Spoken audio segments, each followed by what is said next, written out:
Hey there, and welcome to my little corner of the world. Over to you. Thanks for tuning in, however, you're getting this, whether on YouTube or through my website called talesfromthecorners.com, or perhaps on Apple Podcasts, where you search for my show name. It's abbreviated now, and it has been for a while. TFTC with my name, with Bob Nebel, Nebel. Thanks for joining me. This is mid-July of 2024. It is hotter than anything out there. It's back. It is humid. I'm hitting the hills. I'm climbing like crazy in the humidity, doing it every morning before it gets really, really bad, but I come back soaked. And actually, this has been going on now for the last 2 months. So I have been just having a lovely time here in summer 2024. We are gearing up, getting the Olympics underway. How about that? I hope it's not nearly as humid over there in Paris. Olympics are always a lot of fun. I remember way back when we had the Olympics right here in the ATL back in 1996. Kind of a hot summer. I remember that. Very, very normal. It was actually just really on par with what the AOC, the Olympic Committee, was telling everybody who were coming in here. Yeah, average temp 85 to 90 degrees in the summer, blah, blah, blah. I don't think it rained a whole lot. I don't think it even did at that time. We've been in much more of a wetter pattern here in the southeastern United States here in 2024. And I do notice that the ground has been much more saturated. It is a hell of a time trying to go out there and cut my lovely grass, which it's not really grass. It's mainly a little bit of grass and mainly weeds, but it's all green, right? And that green really, really gets even more green and more numerous as this weather just keeps going on and on with like basically rain showers like every fourth day or so. And when there isn't that, it's humidity. It's basically, it feels like the rainforest at this time of the year. So we're paying for it. There are those very rare humid mornings where I'm getting out there. Feels really good in the shade. But yeah, once that sun hits you, it's just ugh. Like I said, come back soaked. But I remember those Olympics and went to a few events during that time. It's a great thing when a city gets the Olympics. I know a lot of people had some issues with it coming here to Atlanta, but it was just such a great success, and it's something that the city just really doesn't play enough on its history. Yes, there's a park called Centennial Olympic Park, named because they had the 100th modern day Olympics, um, and 100th anniversary. What was it, like the 26th version of that games, whatever, I forget, but it was 100, it was a centennial, so a lot of things are called centennial around there in downtown Atlanta. And it was just really fascinating. Great opening ceremonies from what I remember. Closings are always kind of a mess, but I remember the opening ceremony for its day. I think his name was Don Mishner who directed that.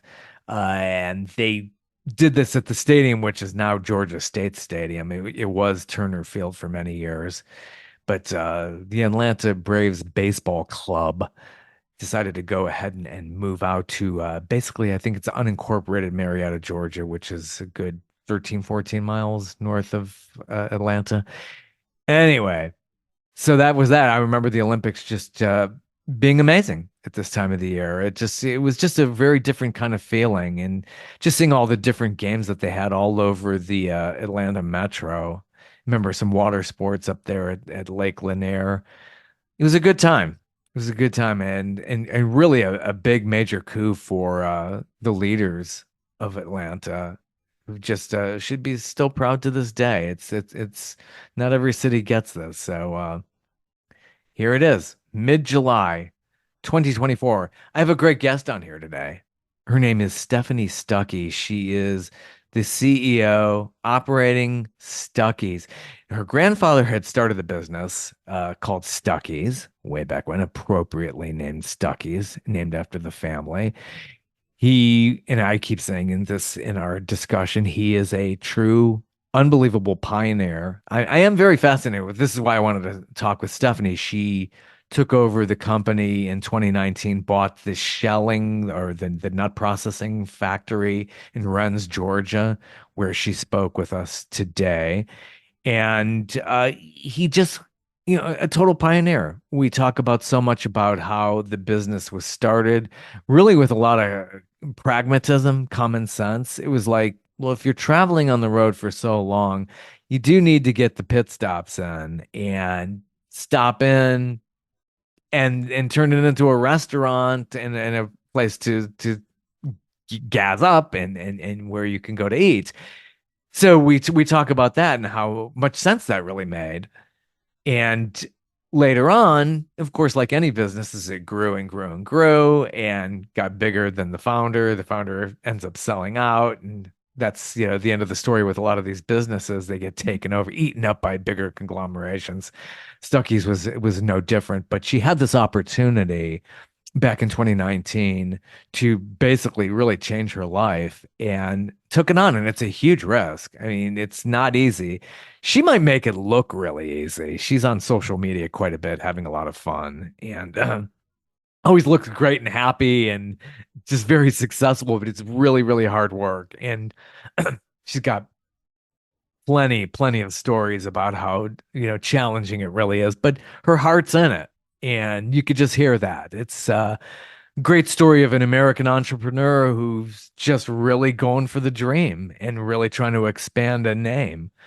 Stuckey's, and she'll explain in this, it's not really run by her. Like the actual names of the stops, that name is licensed to a lot of business owners throughout the country. Still much more so here in the southeastern U.S. But I remember it at its height, and a lot of people wouldn't remember this. I think my generation and up remember Stuckey's on the side of the road. Remember even I think Paul Schaefer used to like make fun of it on David Letterman. Stuckey's on the side of the road. This is going way back, but they were at its height. An American business that was like everywhere. They seemed to be everywhere. It was not just the South. It was all up in all kinds of other territories out in California and where I grew up in Ohio. So here is my talk with the one and only Stephanie Stuckey. So this is a day in the life over there. Now, Day in the life. this is There you how go. did they say it? Rennes, Georgia? I never got a pronunciation. Is that where you're Wrens, at? like the bird. Rans. Wrens. Yeah. Like Yeah, little like the bird. Wrens. Carolina Ran. Yeah. Yeah. Yeah. Things Just are like kind of pronounced kind of weird, like yeah. you go up to Massachusetts, like everything's just got a very strange pronunciation to it. Yes. Yes.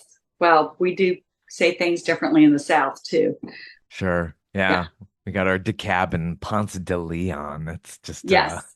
I learned that 35 years ago when I moved here. Like, oh my Yeah. gosh, my fourth grade teacher is rolling around in her grave. I'm like, what? Why did they say it like that? And Houston Mill Road. Yeah, there's another one. Yeah. Yeah, it just carries on. Wonderful. So, how's it going? You are just in charge of Going. a wonderful brand that has been Yeah. rekindled, new book out. This is a wonderful book. How did Thank this all you. come about? I have you read the book? I have it on audio. I've been listening Yeah. to it Oh, on I love audio. Audible. Yeah. So I go into the Audible, but I had a whole career. Are we taping now, by the Yeah, way? yeah. I got Okay, it we're going. going. Oh yeah. Yeah, this is like jazz. We just like go right into It's it. So, funny. I was on the Today Show and they had a camera, and I was on a road trip with Harry Smith, the oh, I love correspondent. him.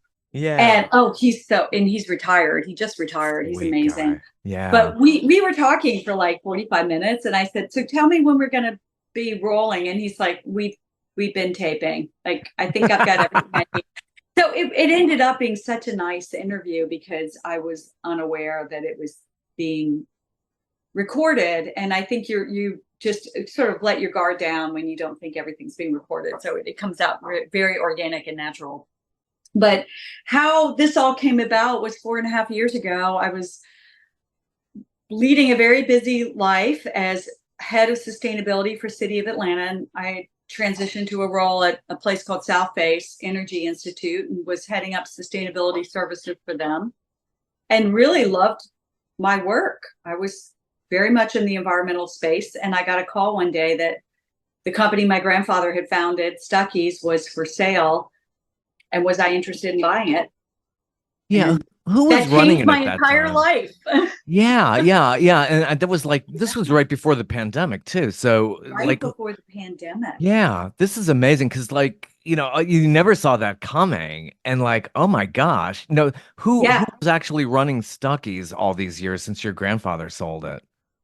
very complicated. I don't want to Yeah. get bogged down too much in the Yeah. weeds, but he sold it and it was decades of outside ownership, one corporation after another. In the mid 80s, my father got the company back along with several business partners. But he at the time was running his own business, which was incredibly successful. He owned the franchise rights to all the Dairy Queen stores in the US on the interstate highway system. So if you pulled off an exit on the interstate and you saw a Dairy Queen store, my father owned the franchise rights to those stores, which was an incredibly profitable company. So that was his business. He was running that when he got the opportunity to get Stuckey's back into the family. And what he did was and at that point, a lot of the assets were gone. There had been a billboard company, a distribution center, a manufacturing facility. So he didn't buy any of that. He bought the rights to the brand, the trademark, and he sourced the product. He outsourced the pecan log rolls and the candies. And since he already had all these Dairy Queen stores and the rights to franchise more of them, he started pairing Dairy Queen with Stuckey's. He co-branded. And Oh, that's that makes sense. how the company sort of moved forward during that era. And they also did a store within a store concept. So you might go into a Pilot, for example, a chain truck stop, and you would see a Stuckey section within the store. So he did these store within a store concepts. But then he and his business partner sold their Dairy Queen business to Warren Buffett. Mm, Pretty good sale there, yeah, right? You not know it's bad. good business if if Warren Buffett decides that that's a good investment. What do they call him? The Oracle of Omaha. Yeah. He knows how to pick them. He's He knows how definitely to pick great them. to So have. that's just a testament to what a good job my dad and his partners did. And so they sold to him. They sold the Dairy Queen business, but Stuckey's was not part of that purchase. And so there was a decade there where Stuckey's was run by just a handful of individuals, and there really wasn't a lot of structure or support or financing because the Dairy Queen business is what had supported all that. So most of that team went away, including my father and his business partners. They retired. And the company, frankly, without the resources that it needed, started to decline again to the point that it was six figures in the red. And my dad and his partners just decided they wanted to sell. But they Yeah. didn't want to just have it go to someone who wouldn't love it. So they started asking family members. And I was the Yeah. only one who said yes. Oh my God. And you have been quite busy. You're working with Kasim Very Reed. yes. I mean, Yes. sustainability, great Yeah. work to do there. Atlanta needs that so much. And you're just so busy. And you've had so Yeah. many years working in the Georgia house, so much Yeah. experience dealing with Had that. a So, whole very different career. wow, this is completely amazing. And it's great experience.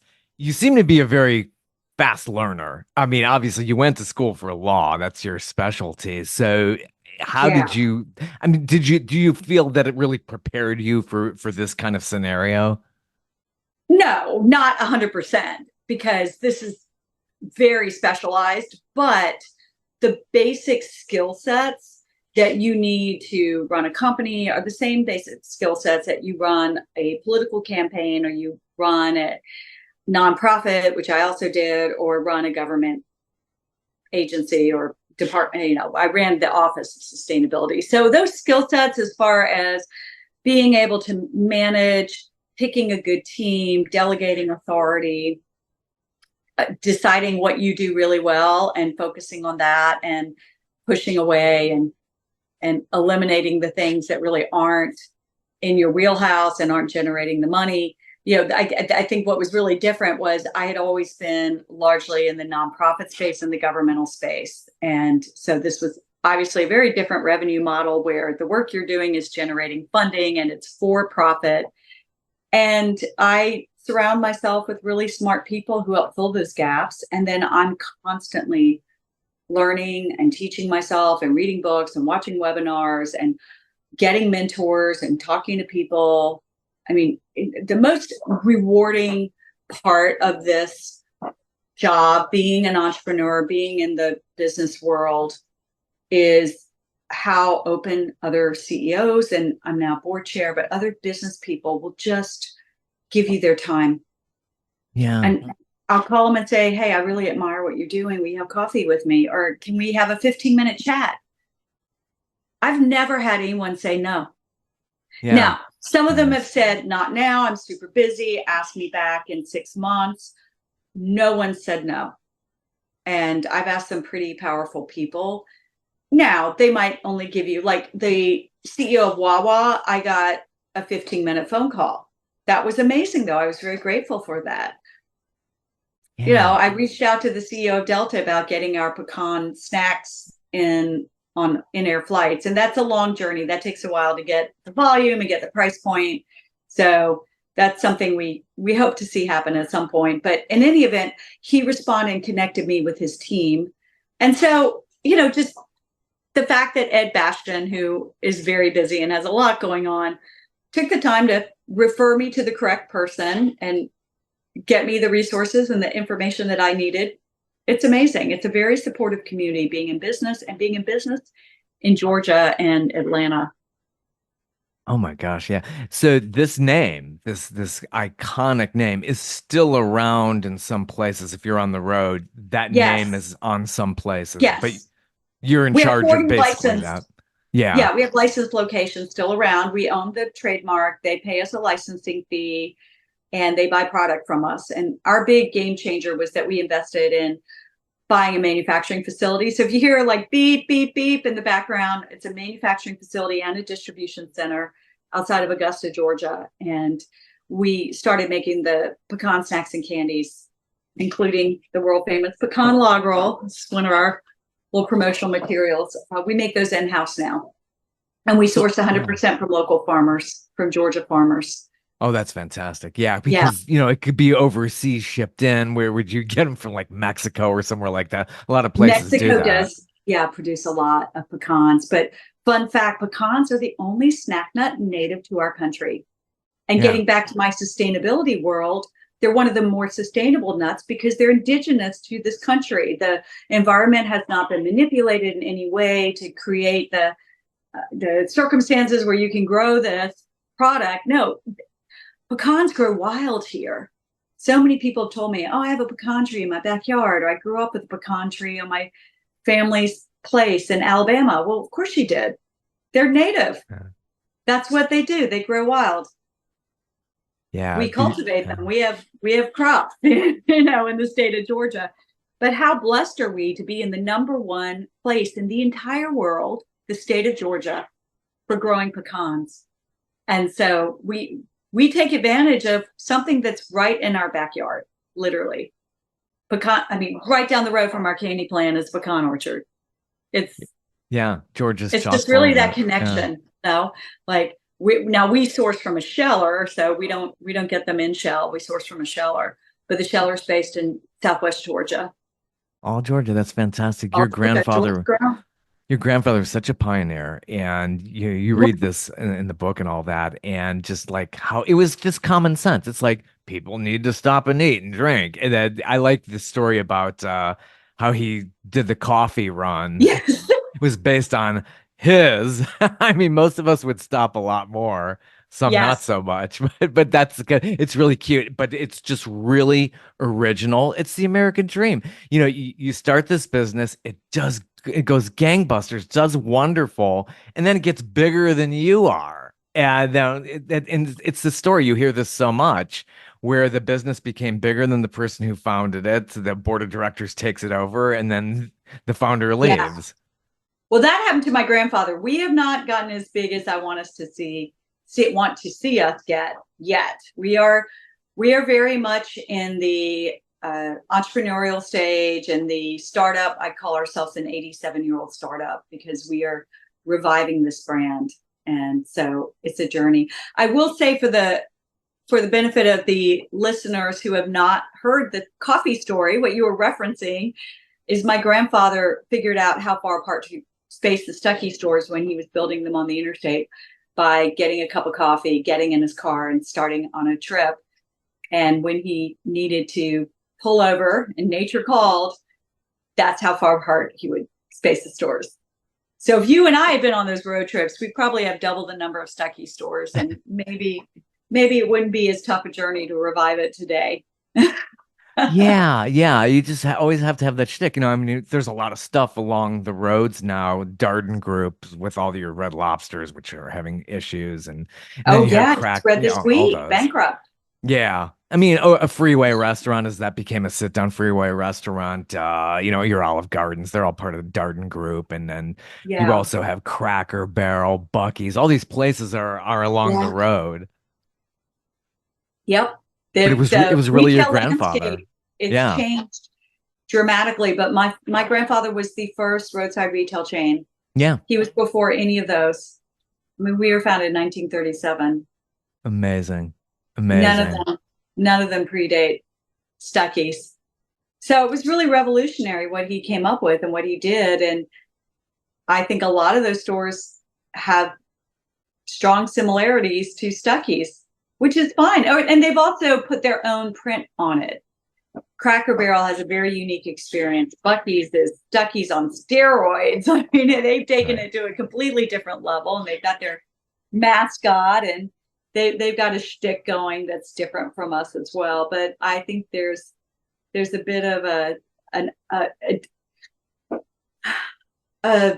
honor. There's some honor there in what my grandfather did for sure. There's some, can definitely see his what he did in those early days Yeah. made a difference and made an impact on how America takes a road trip.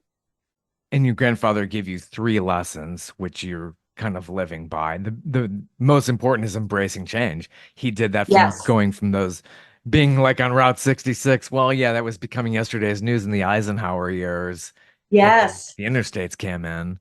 Yeah. And he had to move his stores. He had to embrace change. He had to accept the reality that the stores that he had located on the Lincoln Highway and the Dixie Highway and Route 66 were being bypassed by the interstate. And so he made a tough decision to move, and it ended up being an incredible opportunity for growth and change. But it was not without some struggles. Change comes with a lot of struggles. I mean, that's what we're seeing right now. We're now a consumer packaged good, but it's not without its challenges. We're not Yeah. where we want to be yet. Yeah. I mean, what are your hurdles though that you're encountering just trying to get the product into stores, trying to get the distribution and to sell the Yes, ideas to all these yes, people? yes. All that I bet scaling yeah. is hard. Getting the capital to grow is hard. Yeah. It's just rough. We had 10 interest rates increases last year, and we have a SBA loan with a variable rate Hmm. on our interest, and that hit our bottom line. And we're in the process of hopefully doubling our production capacity, but scale does not come without some financial risk and challenges. And I'll be honest, this is a hard time for us, but we're getting through it, and we're knuckling down, and we're growing the company organically and building sales. But yeah, sales are hard too sometimes because the channels that we're getting in, the convenience store and the grocery store, a lot of those stores, that large chains especially, require that you pay slotting fees, you pay one-time setup fees, that you go through their distributor. The distributors require slotting fees and setup charges. Hmm. So it's not uncommon for you to just have one. If you are a manufacturer and you're trying to get a food product on the shelves, it might cost 20K, 40K to just get your product on the shelf. That's before you start realizing any profit from the sales. It's just those one-time setup fees, and some fees are ongoing because they want you to bake in promotions. And then there's credits and buybacks. If food product goes out of date and they have to take it off the shelves because it's past code date, well, the manufacturer gets billed for that. Ooh. So Yeah. if we sell $5,000 worth of product, but 1,000 of it goes past code date, we've only sold 4,000. They issue us a bill. I mean, we have to do a buyback, a credit buyback. I always wonder about that with Yeah. retail and grocery stores. Yeah, I mean, not all this is getting sold. So yeah, that's kind of part of the whole Even if it's scene. not your fault, right? Like it's not being turned right. Like the clerks are supposed to make sure that the closest due date is in the front. It's not always in the front, or sometimes the customer's like, I'm going to reach way in the back and get the most recent product. That's their choice, but I've that been there, increases yeah. the likelihood that we might have product that's going to go past the code date. Yeah, yeah, I've totally been there. I worked in retail when I was, in high school and all that. We Yeah, would always make the place look good and clean, make sure everything's fronted. I always have to do that, clean the shelves up. And if it's, yeah, if it's a mess, yeah, your product gets lost in there. yeah. Depends on that. Retail is truly a grind. And even if you are not a food product, let's say you're in the fashion business, well, that changes quicker than the shelf life of a bag of pecans. So true. I mean, something can be out of fashion within a month. There are Right. trends and fads, and people don't want it anymore. And then you're stuck. Yeah, yeah, it's so true about that. And well, what business is easy, especially these days and in the economy and all of that and how our Yeah, world is moving. It's yeah, just never easy. You could be up on top one day and down the next. It's so yeah. hard. Yeah, it just comes down to like my grandfather learned is you have to embrace change and you have to be resilient. So you referenced he had three. There's three lessons my grandfather taught me, and Right. I talk about them when I give talks and speeches. And so lesson one is embrace change, and lesson two is build a community, because you're not going through this alone. When there's challenging times for businesses, just remember not only do you have an internal team that you've built that is driving towards a shared goal, but you have a team of external people, other businesses, and your community. The city of Rennes wants to see us succeed. The county of Jefferson, Georgia, where we have our business base, they want to see us succeed. They're all part of our success. And if we are having difficult times, they're sharing in that. It Hmm. affects them if we have to lay off people, Hmm. or our revenue isn't as strong as it should be, or God forbid somebody goes out of business, they lose that property tax revenue.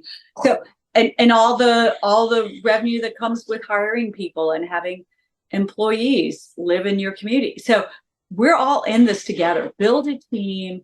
Don't be afraid to reach out to the team. And there's external groups like the local community college and the tech school, the Georgia Economic Development Authority. So there's outside resources that are here to support us. Our local chamber has been very supportive. And we're happy to be a member of the Jefferson County Chamber of Commerce.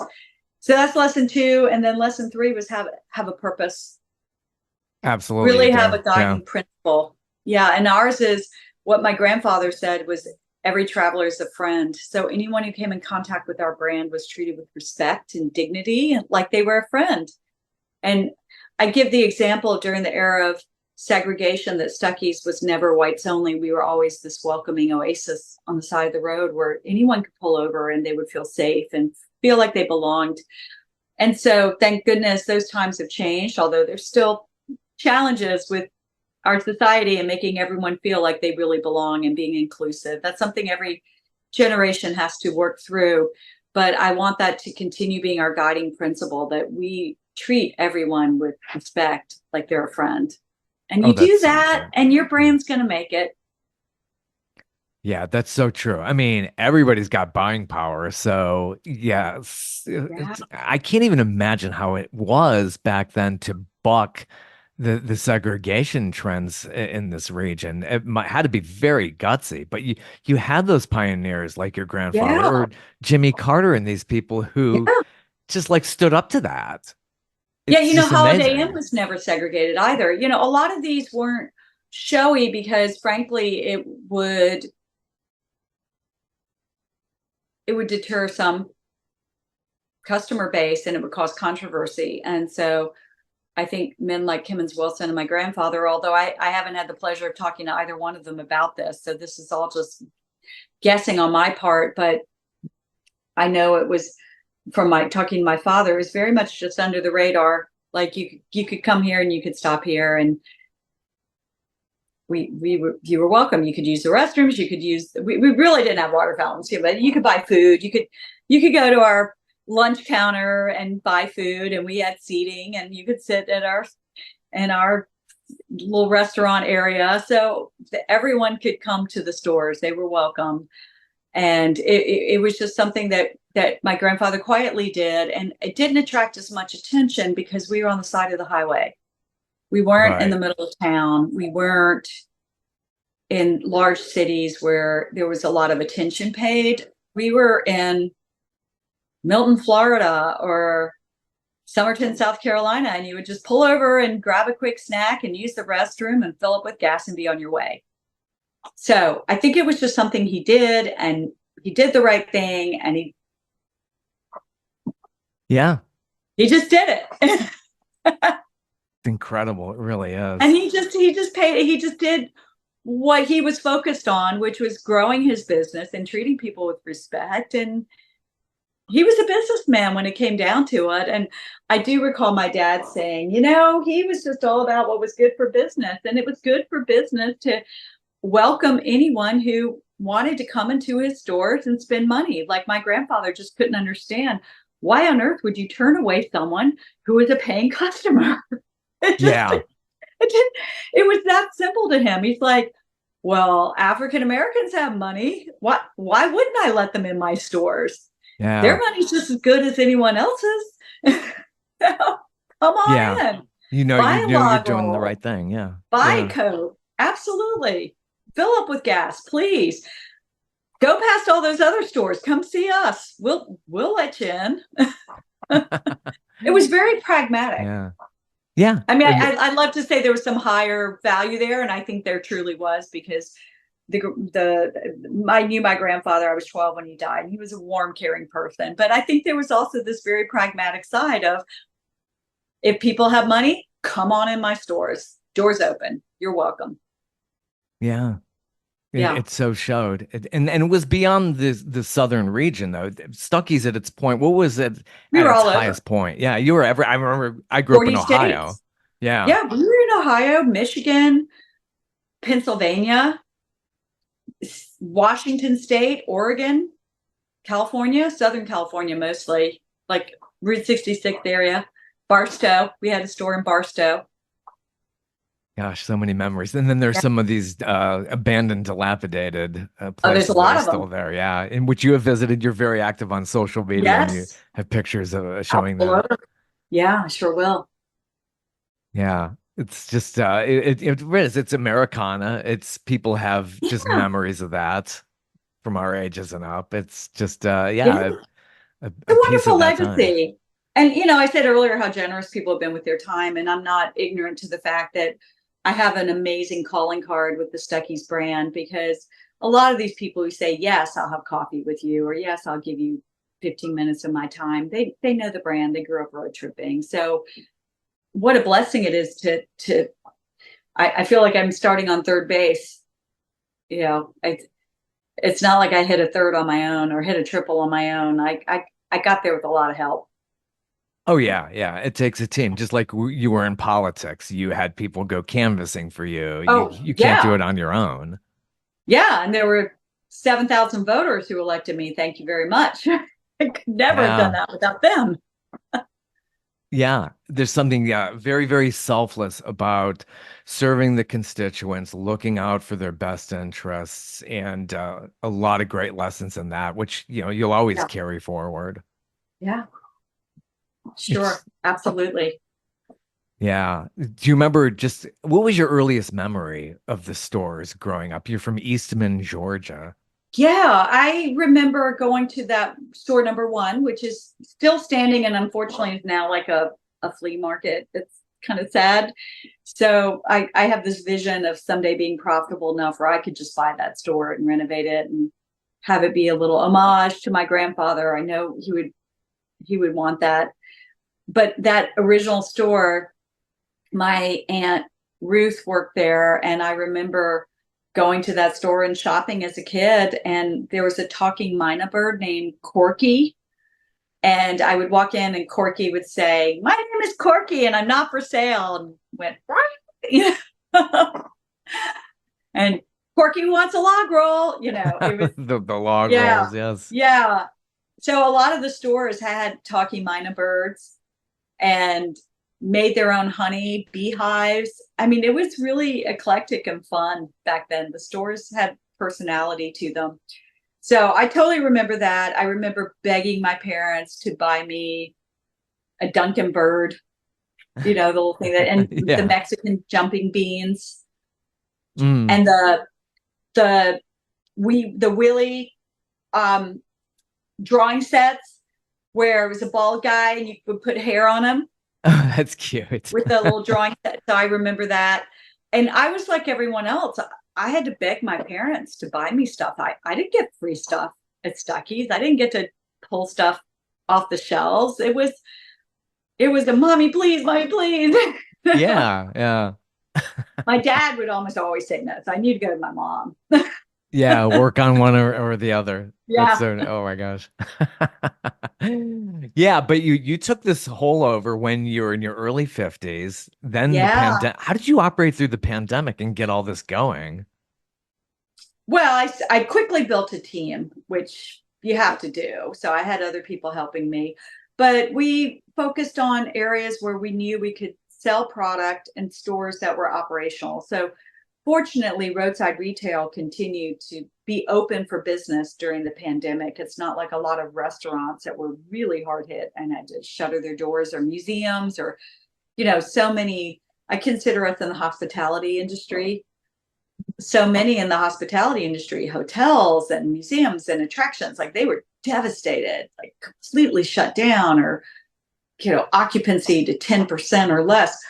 We didn't experience that as much because people were still driving. And in fact, people started driving more and rediscovering the road trip because they couldn't fly. So True, we true. continued to sell to those channels, and then we started getting into grocery channels more. We were only in a handful of groceries, so we started getting into grocery chains at that time. So, and Good. hardware stores. So you just look at, where are people buying? What are consumers doing? How have they shifted their behaviors as a result of the pandemic? And of course, a lot of online selling. And we did get on Amazon during that time. Amazon's been really tough for us. We're hoping to reboot the Amazon store and be back on Amazon, but we also really focused on driving sales through our online website. So that was another big opportunity during the pandemic. So, you just survive. And then we, like every other small business in America, pretty much we got PPP, we got the EIDL, the Economic Industry Disaster Loan. We applied for the government benefits. Good. Yeah, we Excellent. we just got through it like everyone. Spend Yeah. less, hopefully drive revenue wherever you can, and get capital wherever you can. Increased our line of credit. Mm. You just get through it one day at a time. Yeah. Like your grandfather said, trust yourself and Trust your yourself. instincts. Yeah, Yeah, absolutely. trust your team. Yeah. Very good. Well, thank you so much for your time. I really enjoyed this. It's been my pleasure. Yeah. Take Welcome to care. the Stuckey's Candy Plant. Yeah, yeah, absolutely. Everybody go out there, get it. And the new book. This is Yes, fantastic it's too. called Is you Unstuck. It's Yeah. on Amazon. You can also get it at Stuckeys.com, and Books a Million sells it. Yeah. Author Yeah. as well. Author, Yeah. entrepreneur, everything. You're doing it all. Thank you so much. It's been a pleasure. I appreciate you having me on the show. Take care. Have a good All one. right. Thanks, Robert. Bye. Bye. Bye. And I remember Stephanie when she was a representative for the state of Georgia here in the Atlanta metro area. And she was really, I mean, she was under the gold dome for many years and very successful at it. But she changed her life and took on the business and really got out of politics, at least for now. They always keep coming back, don't they? But no hint there. Anyway, thanks for joining me today. I had a lot of fun, and we'll do it again. I'll be back. Have a good one.